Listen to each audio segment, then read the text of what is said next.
Assalamualaikum warahmatullahi wabarakatuh. Sebelumnya, perkenalkan, nama saya Alan Anditya Putra, NIM 2010206021 dari jurusan Manajemen Pendidikan Islam MPI 4A, Fakultas Tarbiyah dan Ilmu Keguruan FTIK, Institut Agama Islam Negeri YIN Kerinci, tahun ajaran 2021-2022. Dosen pembimbing yakni Ibu Titin Kusayang MPD. Adapun tugas ini dibuat untuk memenuhi tugas mata kuliah manajemen kelas. Adapun materi-materi yang akan saya bahas pada pertemuan kali ini ada 5 materi. Yang pertama, disiplin kelas. Yang kedua, mengajar yang efektif. Yang ketiga, membina hubungan sekolah dengan masyarakat. Sumber pelanggaran disiplin dan tata tertib. Yang keempat, tahapan dan pengulangan pelanggaran disiplin. Yang kelima, upaya memelihara disiplin kelas.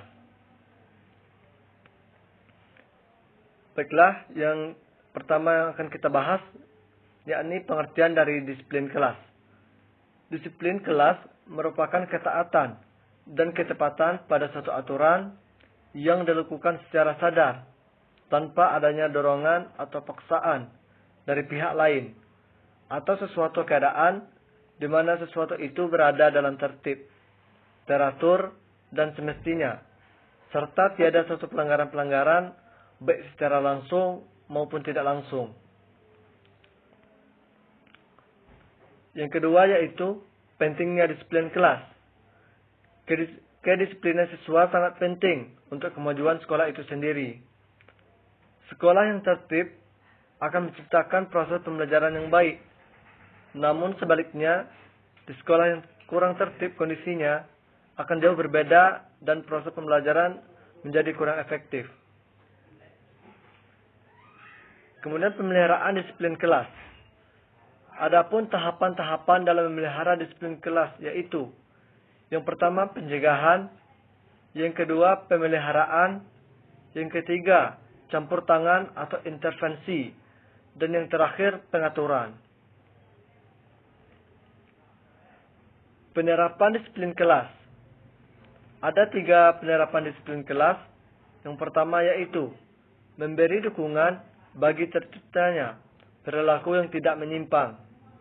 Yang kedua, mendorong siswa melakukan yang baik dan benar. Dan yang ketiga, membantu siswa memahami dan menyesuaikan diri dengan tuntutan lingkungannya dan menjauhi melakukan hal-hal yang dilarang oleh sekolah.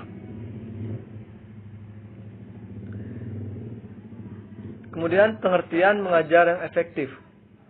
Mengajar merupakan membimbing siswa agar mengalami proses belajar.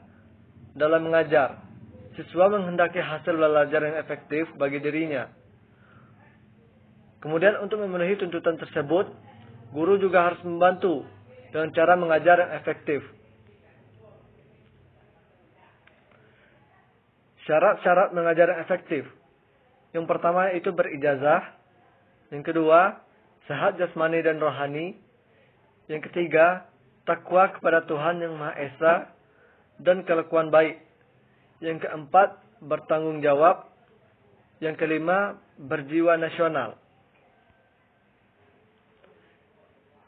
Adapun yang terakhir yang akan kita bahas yaitu cara mengajar yang efektif. Ada 5 cara mengajar yang efektif. Yang pertama yaitu menyiapkan materi dengan baik dan lengkap. Sebelum mengajar, guru harus menyiapkan materi terlebih dahulu dengan penuh pertimbangan dan kesiapan. Yang kedua yaitu semangat dalam mengajar. Dalam hal ini, guru juga harus bersemangat dalam mengajar. Jika guru bersemangat, akan menimbulkan semangat pula bagi para peserta didik yang belajar. Yang ketiga yaitu memilih media dan metode pembelajaran yang sesuai. Media sangat membantu dalam proses belajar mengajar. Adapun media ini berguna dalam proses mengajar pada guru. Media juga berfungsi sebagai alat untuk mempermudah guru dalam menyampaikan materi. Yang keempat, yakni adanya aturan yang mendidik. Pada proses belajar mengajar, perlu juga aturan demi tercapainya kelancaran belajar mengajar yang baik. Kemudian yang terakhir yaitu berikan apresiasi terhadap siswa yang rajin dan semangat belajar terhadap siswa.